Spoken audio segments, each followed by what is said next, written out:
Oh, hey! Good morning, everyone, and welcome into Wake and Take. It's your boy Jason, joined today with Tyler Knabley and Matty Kiwoom, busting out the coffee. I think you've just got some water, but we're ready to talk the draft. Day one. I need coffee. After I'll get coffee. I'll get it after. Yeah, you're good. You're good. I'll get it after. But of course, we're heading into day two later on today. It's the morning after day one, and I think we've all got some takes, right?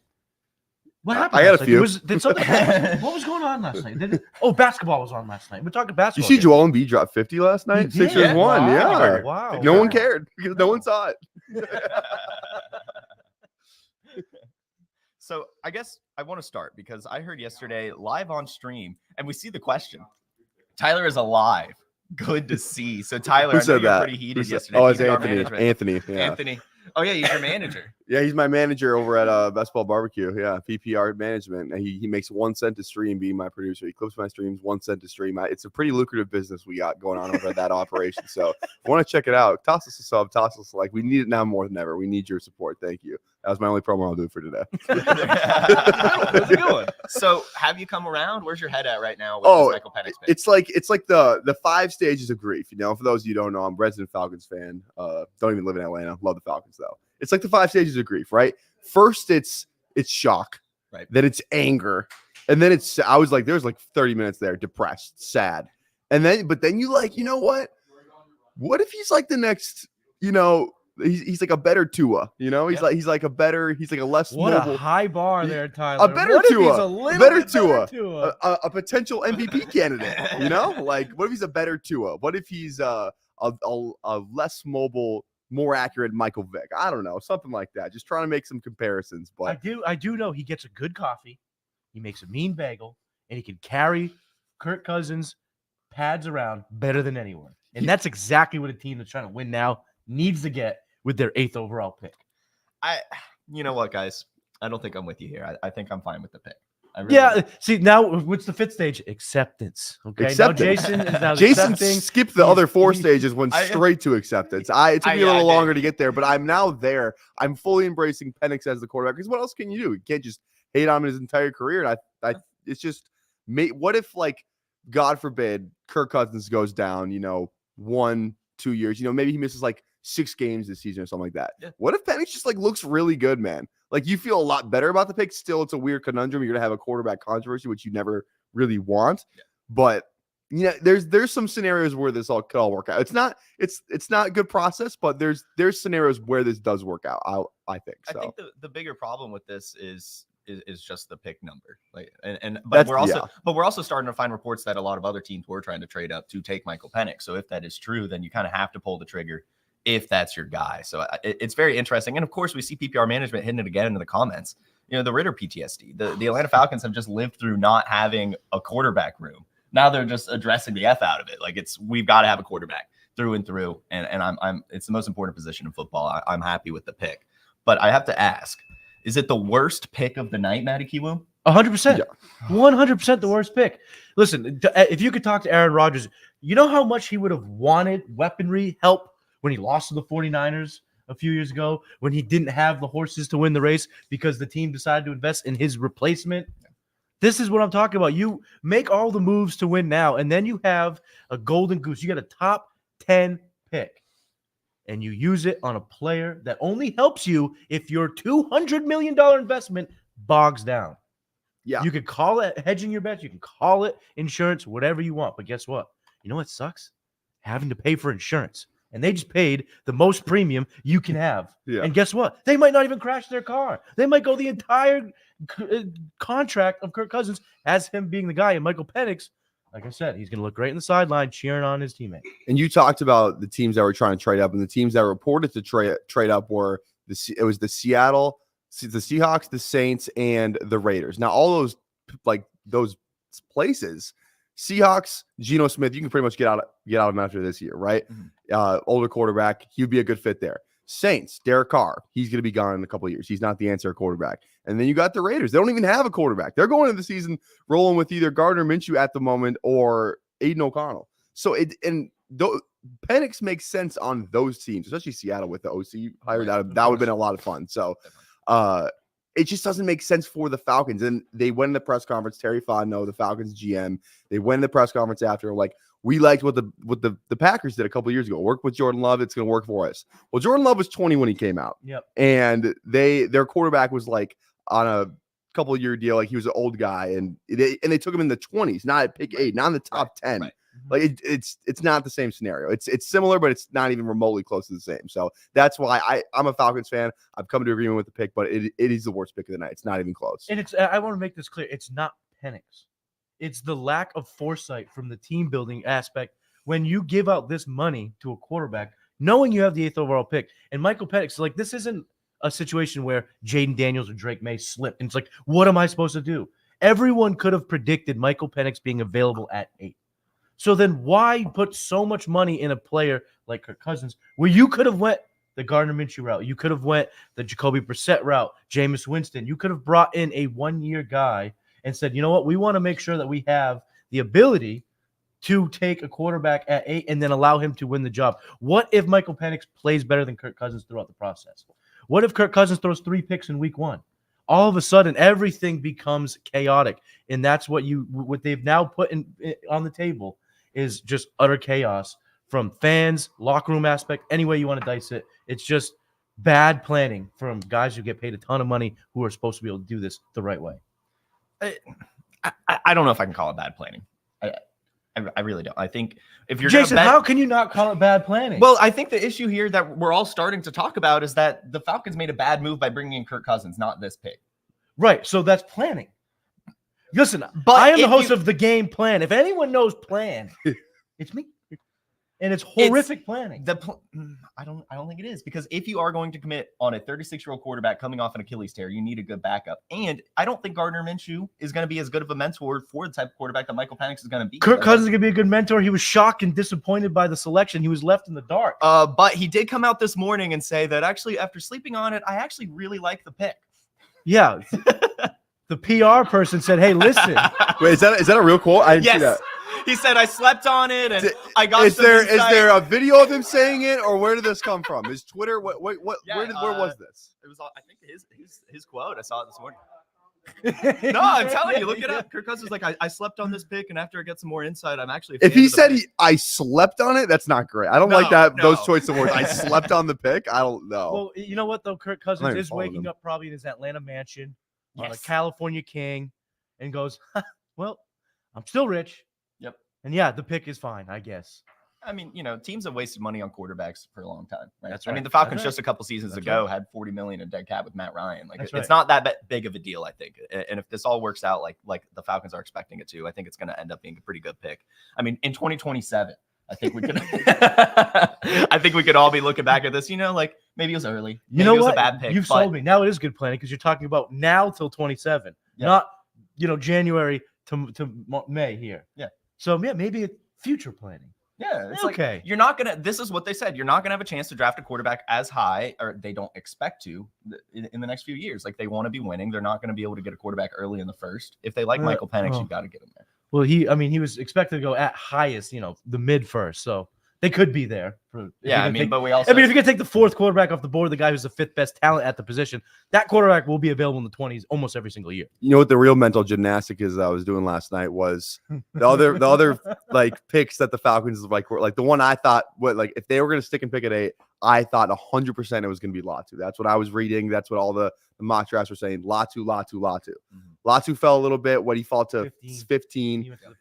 Then Dallas Turner was another one being mocked to the Falcons. 20 because the Vikings trade up to get him. Was it 20? 17. It went Latu 17, at 15. Okay. Turner. It went defense. It was Latu 15, Murphy 16, Turner 17, and then Quinion Mitchell and Taron Arnold both in the 20s. Correct. Yep. So the real mental gymnastics is okay. The players we were going to draft anyway, like they fell a little bit. Yeah. So it's like.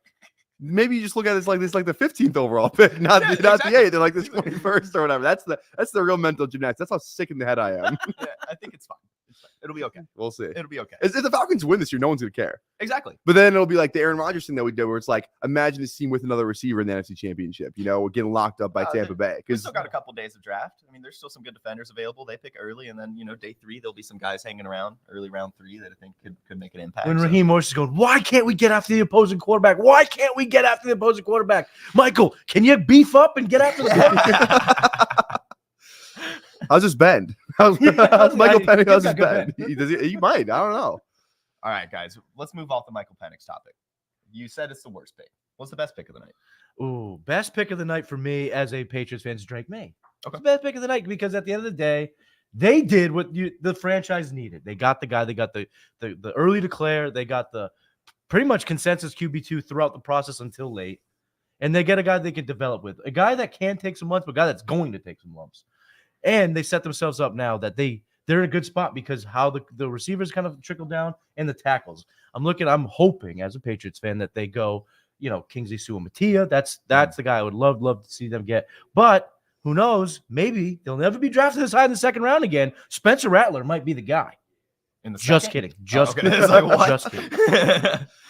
I thought the best pick of the night was the best 2 picks of the night, I guess. Minnesota Vikings. I thought they had a really good draft. They had a great night. They had a great I night. mean, who would have thought that the 4th quarterback off the board wouldn't have been JJ McCarthy? Mhm. And so you get JJ McCarthy. You don't have to move up. They moved up 1 spot for him, which good move by the Jets. Like just getting a couple more assets for a guy they weren't going to draft. It sounds like good on the Jets. Sounds like maybe a couple of teams trying to trade up ahead of the Vikings, and the Vikings had to trade up and get McCarthy. That's probably that scenario there. But they get their guy at you keep your first and you keep your first next year. So that's good for them. And then they draft up and they take Dallas Turner. Right. Who a lot of people had as the highest potential of edge rusher in this class. So I thought they had a good draft. I think their only picks next year are 2025 first and like a 2025 like 5th.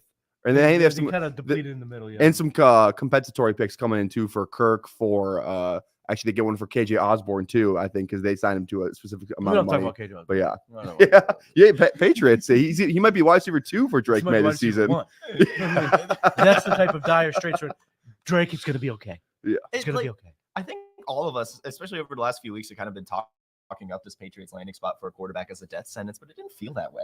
No, it did. But it really did. This is the happy time. I mean, the hat on. You were live at the draft, boots on the ground. You said his interview was great. You said his moxie, his persona, carried himself like a franchise quarterback. This is the honeymoon period. That's fair. There's going to be some. Let's go. The rubber band's going to bounce back once the reality sets in that. Oh, they don't really have anything for him to throw to. But again, there's some picks here today, and tomorrow we'll see what happens. Yeah, they could definitely go out, get a wide receiver. Maybe just pair him with his old teammate Devontae Walker. I think could be nice. Do you want to make me cry? Dude, I don't want Tez Walker. I just think it's funny that everyone, the Drake Maye apologist this year, and I'm not saying it's bad or good, but it's like, oh, well, Drake Maye had no line, no receivers. Now he goes to a situation where he has no line and no receivers. So it's gonna. I think if you're a Pats, yeah. Oh shit, we go again. And I think you would agree as a Pats fan, you have to give this guy time. You can't look like base all your assumptions off year one. Year one might not look the best. You got to just trust the process. Joel Embiid style, who dropped 50 last night that no one saw, and you just gotta hope that they get some weapons in there. They get some protection for him. We'll see what they do the rest of this draft. It'll be interesting. Yeah, and they're going to need to display some discipline, even maybe letting Jacoby Brissett kind of play more than he should. Mm-hmm. But they're also now in a situation where, hey, let's slow play this guy. Let's make sure that he can develop. Or let's go Josh Allen route where you just throw him to the fire, let him develop, and then eventually get his wide receiver one. Either way, they were front row center for the Buffalo stuff. I mean, they play him twice a year, and now Josh Allen kills them every time they play. So they see this type of prospect, and they took him. And it sounds like they were not ever going to relinquish pick 3. They kept saying they would because they wanted that Godfather offer, but the team that had the ability to make that offer showed really good discipline in the Minnesota Vikings because they end up moving up 1 pick to get their guy. Yeah, the Vikings crushed it, and I'm going to say the Bears crushed it as well. Yeah. I mean, I know that that's an easy slam dunk pick, but just staying put and letting Rome Odunze fall into your lap it's just huge. It's awesome. It's just huge, awesome. And that's just going to be a really fun team to watch next year. Very, very excited to see it. I want to get some more guests in, so I'm going to let you guys each give one more take. Matty, take us away. Ooh, one more take. I'm going to go ahead and say that the NFL, they done messed up because they let 2 of the better corners go to playoff contenders, and they let Xaiver Worthy go to Kansas City. That's And that's a good Buffalo, pick. who this is the I'll just say that the NFL don't mess up. You wanted to take, I'll give you a bold prediction. Xaiver Leggett finishes a top 24 wide receiver next year. Whew. I thought you were going to say he finishes as a top 96. I'm not going to lie. Nope. 24. Xaiver Leggett, baby. Wow. Xaiver Leggett. I'm gonna zag.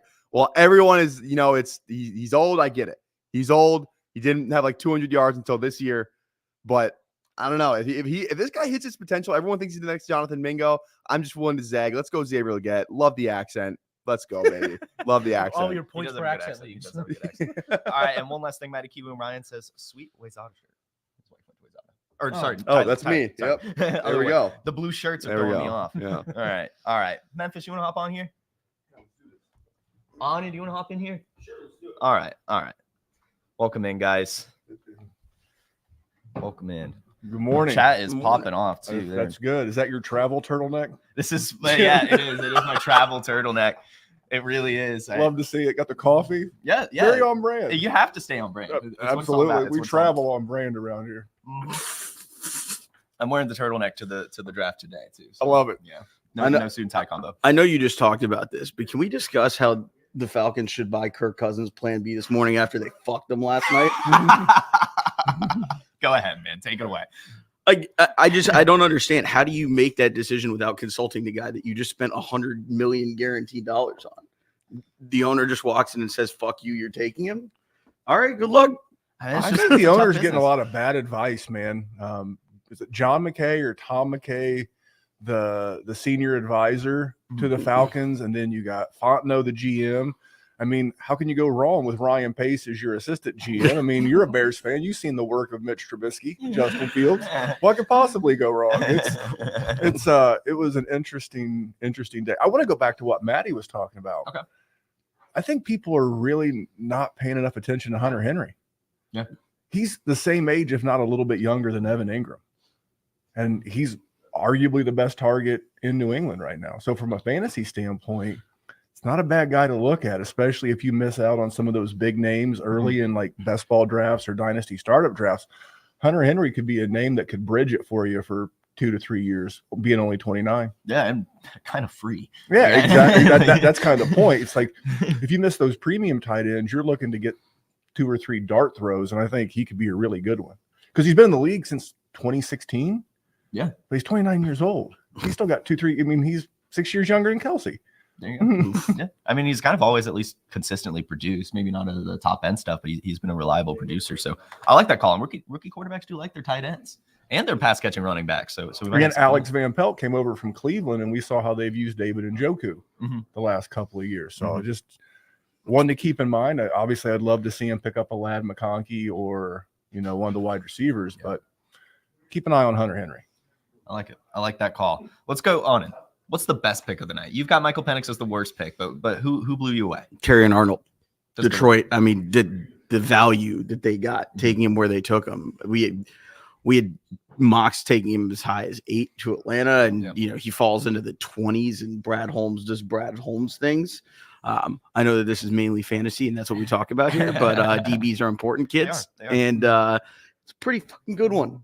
Yeah. Yeah. There were a lot of good picks that, especially on the defensive side of the ball. I mean, that's going to naturally happen, right? When the first 14 picks are offense, but it's those teams that got to sit pretty and get their guy, like that, they are over the moon today. Memphis was your best pick. I'm gonna be biased as a Colts fan, but I like the Latu pick. Little worried about anyone having neck fusion surgery, much less my starting defensive end in the NFL. But if he stays solid, it's going to be a great pick for them. And the Colts needed a pass rush. If you watch that Houston game, that was the win and get in between the Colts and the Texans. At the end of the game, the Colts couldn't get a pass rush.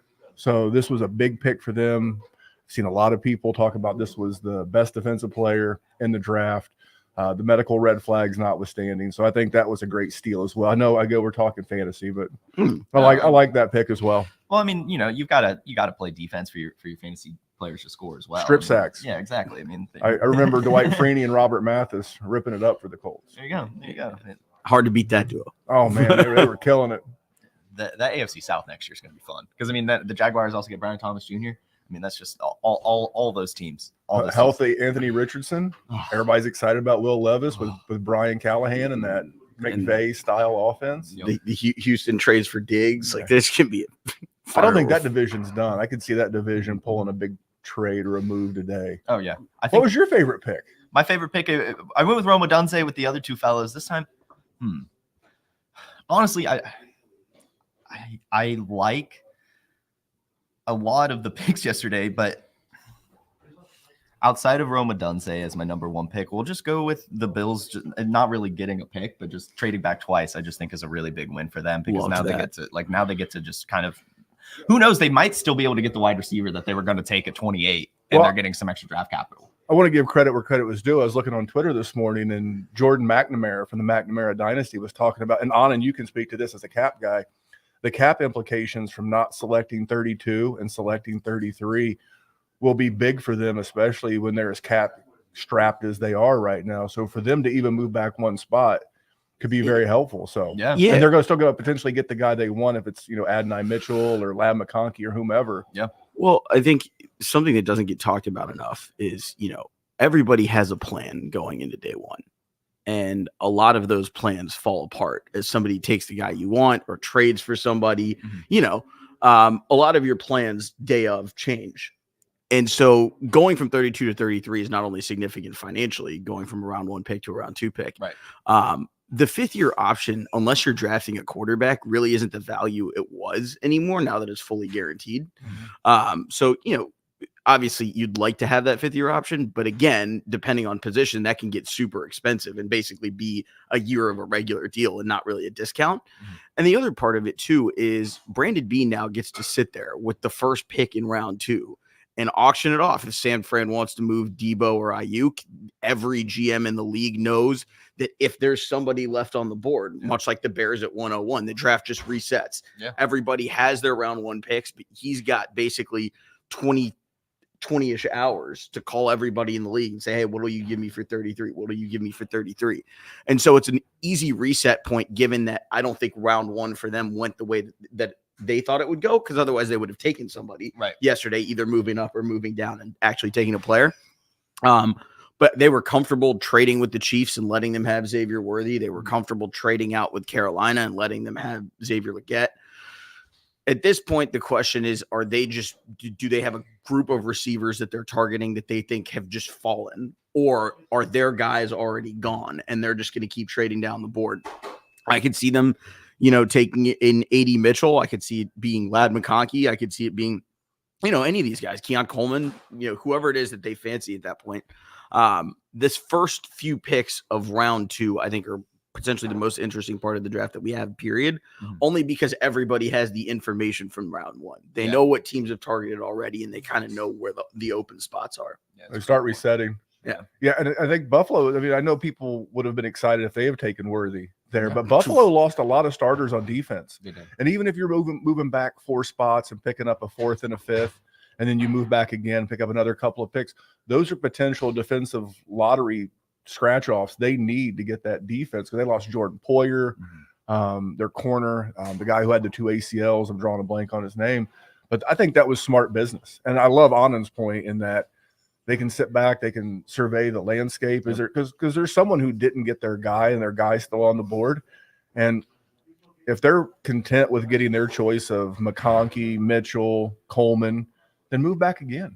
It'd be great. So yeah, I wouldn't be surprised if they move back again. I think that could be good, but I'm gonna put my take in that they take a wide receiver here. But if they do move back, they'll still take another wide receiver. There's a huge clump right here, right? You already said Lad McConkey, Keon Coleman, but Roman Wilson. I know you don't agree. I think he should be thrown into there as well, and I think he could sit. They could sit pretty and get him as well. So very good stuff coming from the Buffalo Bills, I think. Memphis, give me a worst pick. I mean, I don't want to pile on the Atlanta Falcons, but that one wasn't good. The Brock Bowers pick, it wasn't bad, but it was interesting. Yeah. I mean, the one thing I will say about Brock Bowers is that if he's everything that like guys like Theo think that he is, that's going to be a tremendous win for the Raiders from a cap standpoint, because the tight end contract, and franchise tag number on that, fifth-year option or a franchise tag, it gives them a potential premium weapon at a pretty good price. So that one was interesting. Those are really the worst ones. I know from fantasy, people aren't excited about Malik Neighbors. I think Malik Neighbors is a home run. I think so too. We watched Brian Daboll absolutely force feed Stephon Diggs. This is not going to change. This is I think about any of the rookie wide receivers. Now I do like Marvin Harrison because who got the best quarterback of all the rookie wide receivers? Xaiver Worthy, but Marvin Harrison Jr. is right there, right behind him with a guy like Kyler. Yeah. So a little bit more targets available. Yes, but I think walking into New York, I mean, I don't think it's hyperbolic to say that Neighbors could have 160 targets this year. Yeah, we were talking about it last night. I mean, Malik Neighbors is the type of player, especially the market he's landed into. I mean, like he could be a top 5 jersey sales player. Like he could he could be the poster boy of New York City, which I think is it's really, really good for a player like that.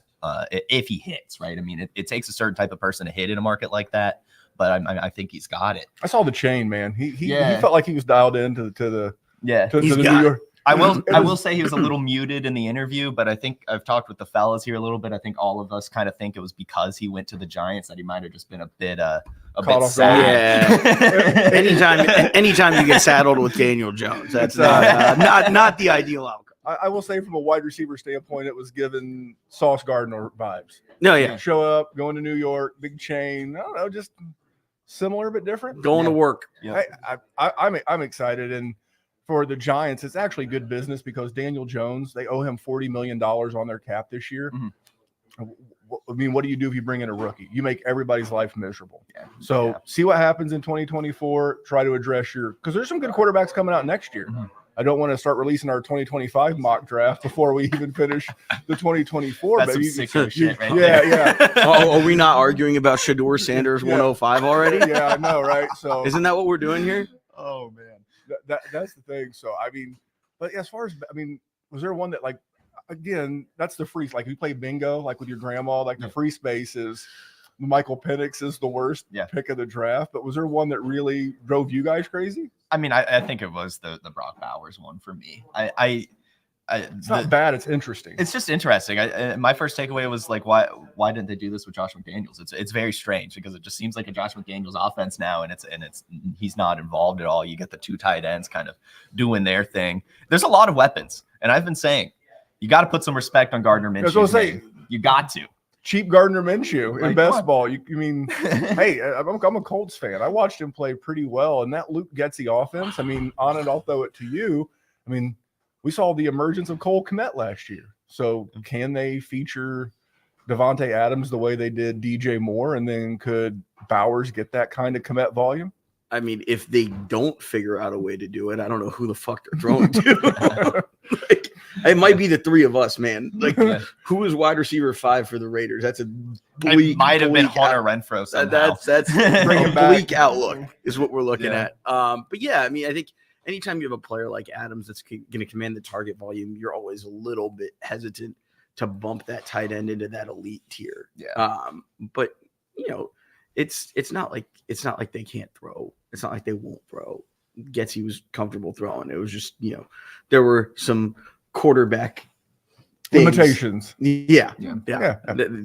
Some of it he would rather run, and a lot of pass plays turned into runs. So, when you look at it kind of from what Getsy tries to do, I could totally see Brock Bowers being an absolute dude. And, as kind of the league moves back towards 12 personnel and mashing the rock and kind of running various formations with a fullback or with 2 tight ends, I could absolutely see Mayer and Bowers being, a pretty solid fucking duo at tight end. Yeah. It's the most interesting. I don't know if it's going to be good or bad or weird, but it's the most interesting offense right now from a fantasy.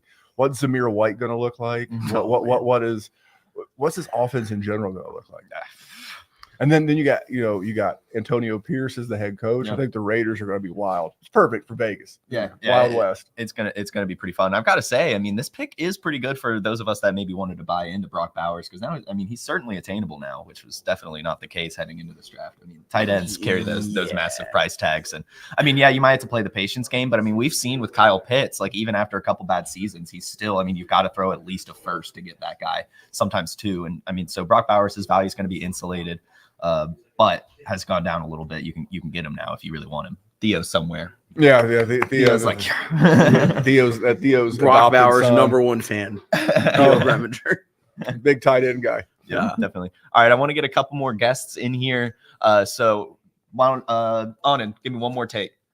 I think that Buffalo does move down from 33, and I think Johnny Newton gets taken in the first 5 picks in the second round. I like it. I like it. Memphis, one more.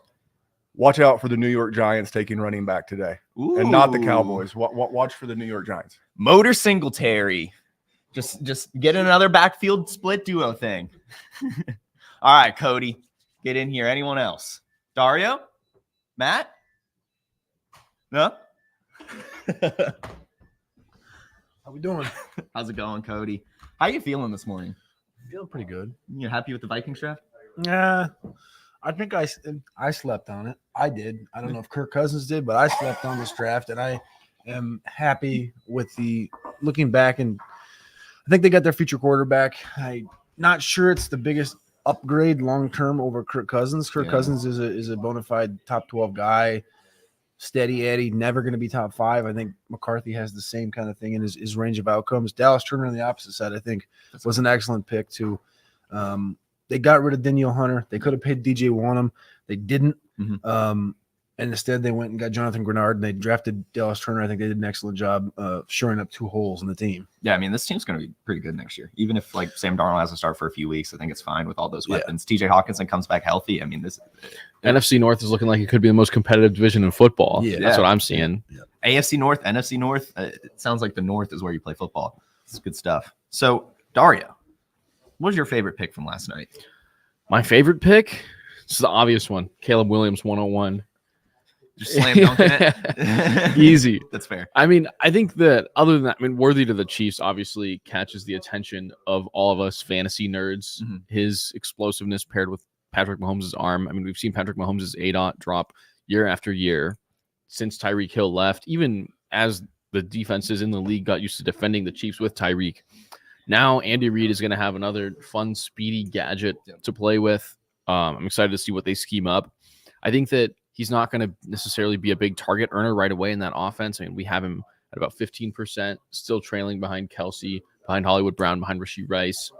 But this is obviously the absolute nuts landing spot in Dynasty. Yeah, I mean, in a 15% target share from Patrick Mahomes, especially with how he's going to be utilized, I mean, like that's still like Exactly. 8 touchdowns. 15% of targets from Mahomes is as good as getting 20% of targets elsewhere in the league. Yeah, like This offense is going to look also entirely different than what it has the last 2 years without Tyreek Hill, definitely. because they of course had that deep threat, and they tried with Marquez Valdez-Scantling, but last year, middle of the year, you were like, this team, if they're gonna get to the end and win the Super Bowl, which they did, it was going to be on the backs of a good defense and being able to run the football, which they did really well with Isaiah Pacheco on the good offensive line. Now you're going into next year. They still have a good defense. They lost L'Jarius Sneed. They'll answer that question today, I think, at the cornerback position. But now they have 2 4-2 guys in Hollywood Brown and Xaiver Worthy. So it's like, okay, yeah, Rashee Rice is dealing with his off-field stuff. Doesn't matter. This is an overall upgrade to this offense, and it brings back another dynamic piece. And they have to still, this is not a take, still be the front runners to go back to back to back. Yeah, I mean, we asked this question last night when we all kind of wrapping up. I mean, how don't the Chiefs three-peat? Like, what? It has to be an injury, right? Like, that's the only the back end. That's my only question. Yeah, that's fair. You could no one's ever a odds-on favorite against the field to win the Super Bowl at this time of year. Yeah, but it's just like something has to go catastrophically wrong, or they have one bad game in the playoffs, basically. Yeah, there's just too much. It's the NFL. Yeah. Okay, yeah. That's it. But the problem is it's like, if you go back, think about the heyday of Brady in New England, right? When he was at his peak, yes, there was Peyton Manning and stuff, but right now it's Patrick Mahomes, and he's the uno. You have to view him in that same way. He's in it right now. He's in the prime, and they're adding weapons to it. So it's like, yes, maybe they're not the odds-on favorite against the field, but yeah, they're going to be in the NFL. AFC Championship game in all likelihood. Yep. Yeah, I am curious. What did you put for Hollywood's target share? Hollywood we had at 20%, and I dropped him down to 19 after the pick. So I think Hollywood's always been a pretty good target earner when he's able to stay on the field. It's just a matter of his health. So 19% might be slightly optimistic, but he's probably a guy that if you knew he was going to play all 17 games, you'd project him for like 24%, and he'd easily be a wide receiver 2 in fantasy. Yeah, these Chiefs weapons, especially now that they're all kind of competing, I feel like we'll have some nice value. Even Worthy, probably. Maybe not. Maybe after the rookie draft, you could settle in and get these crowded wide receiver rooms are definitely the biggest storyline, I think, for fantasy. I mean, the Niners definitely didn't need Pearsall. If they keep Ayuk and Debo, that's going to be a really tough team to distribute the targets for. And then obviously the Bears drafting Odunze, in addition to 2 massive target earners already with Keenan Allen and DJ Moore. It's going to be just a lot of really good concentrated offenses, and then guys where it's like, Brock Bowers going to the Raiders, like that pie was already looking small enough. Like that's the concern there for sure. Definitely. All right, we'll move on. Cody, what was your best pick of yesterday? My favorite pick on day one wasn't a fantasy one. It was Quinyon Mitchell to the Philadelphia Eagles. This is a guy that we mocked continually top 12. When you left the Senior Bowl, it was Quinyon Mitchell is a blanket. In this class, Kool-Aid McKinstry, who didn't even get drafted on day one, was the consensus cornerback 1 coming into the draft process back in September and August. Terrion Arnold ended up overtaking him. Then Quinyon at the Senior Bowl was like, this is the guy. There's a quote that came out last night from Nick Saban at Alabama, who formerly of Alabama, of course, who had Terrion and Kool-Aid McKinstry, said he was trying to get Quinyon Mitchell to enter the transfer portal last fall, and he wouldn't do it. And Quinyon, of course, was at Toledo. Yeah. So this guy had Terrion and Kool-Aid, and he wanted Quinyon. That would be a disgusting trio nonetheless, but Philadelphia again swindles the NFL and gets Quinyon Mitchell, a guy they should have had to trade up 4 to 9 or 10. Instead, we see 14 consecutive offensive players go off the board. Quinyon comes down to 22. Reminds you of last year, Jalen Carter, who should have been a top 5 pick, falls to 9. Nolan Smith, who should have been a top 15 pick, falls to 30. Quinyon Mitchell should have been a top 15 pick, falls to 22. They can't keep getting away with it. They just can't. How is that allowed for Saban to be telling a player on another team to enter the transfer portal? That sounds like he was admitting to tampering. The thing is he's no longer a coach, so it doesn't matter. but that is legit tampering. The problem is it's like in the NFL that is literally called tampering. But the problem right now in college football is there's so many gray areas that you can't do anything about it. Yeah, definitely. It's wild. All right, so we've got best picks. Dario, worst pick of the night. It's the Falcons. I'm sorry. Jason, I know you've been defending it all morning. It's fine. I know you're coping. It's whatever. But I think just from a lens of resource allocation, you just can't possibly justify giving Kirk Cousins the contract you gave him and then drafting a quarterback 8th overall. You knew you had the 8th overall pick when free agency opened. Just don't sign Kirk Cousins. No, definitely. And I mean, we're definitely driving the point home here with the Falcons. But it's just like so egregious in the moment. Tyler Knable captured it with the perfect all-time rant on our draft stream. But yeah, I think that's, again, it's low-hanging fruit, but it was clear and away the worst pick in my opinion. Cody, go for it. I think the worst pick was Xaiver Leggett. 100%. Xaiver Leggett, 32nd overall to the Carolina Panthers. This is a guy didn't break out to his 5th season at South Carolina, but not only that, he's fine. He's going to be an okay football player. He's not a first-round pick. And 32nd overall to the Carolina Panthers, a team that when we talked to some people, they said edge, guard, receiver, edge. That's what we need. And they answered the question for agency with guards. They spent over $100 million on 2 guards, answered the question. At receiver, they went and got Deontay Johnson. We know they have Adam Thielen. You think what you think about him. He's still an NFL player. He's still going to be fine playing from the slot. They drafted Jonathan Mingo last year. They drafted Terrace Marshall the year before, 2 guys that we're not sure are going to do a damn thing in the NFL. But they go and triple down on this archetype, a failure of an archetype that they have written up in this offense. Yeah, and instead of going edge, if you're going to trade up at all, let alone 1 pick, you trade up 10 spots and you go get Chop, you go get Darius Robinson, you go get somebody, because guess what? Brian Burns is no longer in Carolina, and it doesn't matter. If you think Bryce Young needs another receiver of this crappy archetype, you still need people on defense to get after the quarterback on the opposite side after you just lost one of the best in the league. Yeah, I think they were just so happy with what they got out of Jonathan Mingo last year that they said, we need another one of that guy. Dumb. I liked that. The guy who could just never catch, separate, or anything, despite getting force-fed like 9 targets a game. Yeah, that late breakout is very concerning. They got from a that wide 5th-year option, receiver. though. You got that 5th year Yeah. option. That's true. That's true. I mean, he's going to need it, right? Are they gonna? Is he gonna be good enough for them to bother taking the option? No, We'll see. he won't be good enough. That's why they'll have to take it just to see. Yeah. Okay, all right, can you do this? He might break out in In year the future. 5. Yeah, Exactly. exactly. That's me. That's what it took. It took him 5 years in college. So I hate that pick. I've put, if you own Bryce Young, put him on the block. I know it's going to be hard to do it, but it's just, you could have hoped for any other wide receiver to kind of make that wide receiver core a little bit better. We're still waiting on some speed. Maybe they'll do it. I would have taken a tight end. Like, it's just, that is not the option. It makes no sense. Yeah. Also, I think we need to shout out the Patriots for not overthinking it at 3. I think Drake Maye has always been a blue chip prospect in this class. They desperately need a quarterback. There were rumors that they were shopping the pick for the last month and a half. That was just like, okay, you didn't mess it up. Nice. Yeah. They're still in a very bad spot, but I like Drake Maye. I think he's going to be sneaky productive on the ground this year, and he's a good enough quarterback that you can see this franchise turning around in 2-3 years. I think it's going to be more of a slow rebuild, maybe. Like, I mean, you guys remember Burrow's rookie year? Yeah. He was just in absolute hell. I think that's going to be Drake Maye this year, but he's a guy with the upside to actually deliver on some of that promise and do something for the Patriots long term. Yeah, I think it's a solid pick. I really do. And they have enough picks also coming up today to probably add at least one more wide receiver to the room. And I mean, I'm kind of liking what Gerard Mayo's cooking up. I'm liking his little press conferences and what you're hearing from just the area. It sounds like a new, what's the word I'm looking for? A new day. It just seems nice in New England. It's no longer the Bill Belichick era. It's kind of turning a new leaf, although I guess it's kind of, still part of the Belichick tree. Cody, I'm just going to ask you bluntly, what did you think about the Joe Alt pick? I thought the Joe Alt pick was fantastic. Yeah. This was the flat circle. This was coming back and doing the right thing that you should have done. You saw the quote from Jim Harbaugh last night where he said, you guys talk about weapons. Offensive linemen are weapons for us. And everything that they've done since they got to Los Angeles has been reverting from this half. It was not a complete plan in place in Los Angeles, what there was there before with Eckler and Williams and Keenan Allen. It was awesome with the talent that was there, but there was no pure plan in place. Right.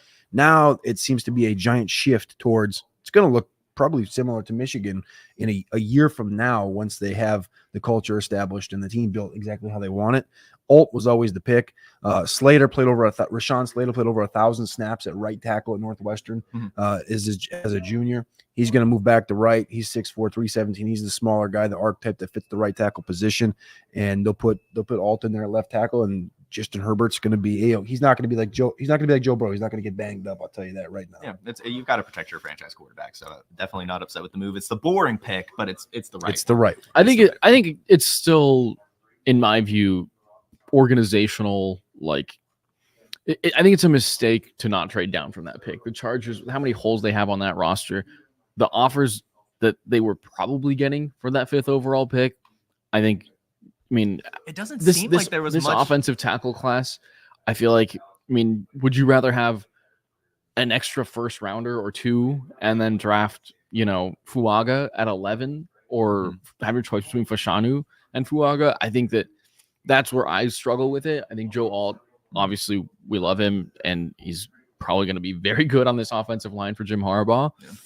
But I struggle with the organizational big picture of, like, would you have been better off filling more of the holes on your roster with a different tackle prospect rather than being the first one to take a stab at this class that we know is deep? I mean, we ended up with, was it 9 or 10 tackles last night? Did they break that record? I don't think we got to 10, did we? Maybe total O-line. I think we got cucked on the tackles. The receivers ended up hitting at 7. I think we only had 6 or 7 tackles. 3, 4, 5, 6, 8. 8 tackles. So, okay. And we hit the number we wanted to hit. Okay. So it's a good class. I understand the thought of moving back, but also it was the one thing that we did hear coming in was this is going to be chaos. We're going to see 10 trades. That was the news thing that came out, and I was like, all right, that is a little fishy. I'll take 5, maybe.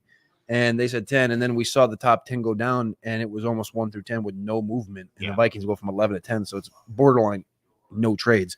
So I don't know. Like, there's probably trade offers out there, but to what extent? Right? Yeah, that's the thing, and I understand your point of view on that, but also when you're Harbaugh in this. When you look at these tackle group, I'm just going to straight up say this: Alt is at a different level than everybody else. Latham has the projection, the size, the 11-inch hands, the 35-inch arms. He's got it, and they liked him coming out. Harbaugh liked him coming out of high school. But when you talk about the next group down of Fashanu, Fuaga, Fatanu, those guys, Fuaga and Fatanu, are guys that are interchangeable on the interior guard to tackle. Fatanu is a guy that they've pointed at to play guard. Fuaga the same way, and Fashanu. It doesn't sound like much, but hand size and arm length are big matters at the offensive tackle position. If Fashanu 8.5-inch hands, and you look at a guy like Alt who's sitting there at 10.5, Latham 11, it's things that matter. The arm length's a couple inches, doesn't seem like it matters, but also just being a complete dominator. Alt's going to be a 10-year, 15-year All-Pro guy, 5-6-time All-Pro. He's going to dial in, and moving back hindsight, yeah, sure. Let's move back to, I don't know, if you get back to 8, whatever, and somebody jumps up over for Penix or McCarthy, it would make sense, but it's a home run. That's really the bottom line. It just sounds like there really wasn't much of a market. And that's if you really do view him as that much better as the rest of tackles, like we've been saying with a lot of these picks, that's your guy. You just got to take him. And I've got to say, when the Chargers take Roman Wilson today, I think we're going to be pretty over the moon for Justin Herbert. I think it's going to be pretty special. We've all been waiting for the Blake Corum pick, but I think we're getting Roman Wilson. I think that he's going to be sitting there perfectly for them. It's going to be both the Michigan guys for sure. They'll find a way. Yeah, it's pretty fun stuff. So I want one more take from you guys. We'll start with Cody. One more take going into day 2. Yeah, sure. Okay. Or about yesterday, either one. I got a take for today, and let's go here. I think first and foremost, coming in, we did a prediction show, the Futurecast, the other day with Theo and Matty. And I predicted 8 receivers would be drafted in the first 22 picks on today in round 2, because over the course of the last 3 years, there's been 8 total in the first 20 picks. We saw a couple receivers go today that we didn't expect. I'm going to bring that number down to 6. I think we're going to see 6 receivers go in the first 20 picks today at the receiver position. And then I think we're going to see Rattler go to the Raiders. It's either going to be Rattler or Pratt. And I think somebody's going to make a bullish move and try to come up and get Jonathan Brooks ahead of the Cowboys. Ooh, those are all some fun ones. Dario, one more take? Ooh, let me think. I'm going to start with Jayden Daniels. I think he runs for at least 800 yards this year as a rookie. He's going to be running all over the place. We saw that quote yesterday about wanting to be the greatest rushing quarterback the league has ever seen. I think that he's got what it takes. Cliff Kingsbury is going to dial up the play volume for this offense. We're going to see so many scrambles. Probably going to take a lot of sacks too, maybe some fumbles. But the thing about NFL is sacks don't count against your rushing stats the way they do in college. So 800 rushing yards for Jayden Daniels is my hot take coming out of day 1. That's a good one. That's a good one. All right, guys. Thank you so much for joining me. I think it's about time to wrap this up. Make sure you guys stay tuned for all of our draft coverage. We're still covering all the rounds. We're going to be live later today for round 2. We've got an AMA coming up with Theo Greminger, Josh Larkey, and I feel like I'm forgetting someone else is joining for that as well. Great stuff, of course, coming here from the Player Profiler Draft House. Dario's joining. Sorry, Dario, right next to me, and I'm forgetting about it. And one last thing, guys, if you hate the Michael Penix move now, just wait for it to get much worse. We're still waiting to see what happens for the punishment for them and just what even happens with Kirk Cousins' health. We're still only halfway on the roller coaster. It's only getting harder from here for the Falcons. Yeah, we're only halfway through this being the most Atlanta Falcons decision ever to bring in Kirk Cousins. We're still not even finished this ride. So it's going to be a fun one, guys. Buckle up and stay tuned for more stuff all week long. Peace. From the Podfather to you, I deeply appreciate you tuning in. And many ask, what can I do? What can I do to help support the hosts, the research they do, the production costs? Go to PlayerProfiler.com. Dynasty Deluxe, World Famous Draft Kit, Rankings, DFS Dominator, and of course, Data Analysis. Subscribe to any one of those, and you support all of us and take Player Profiler to the moon.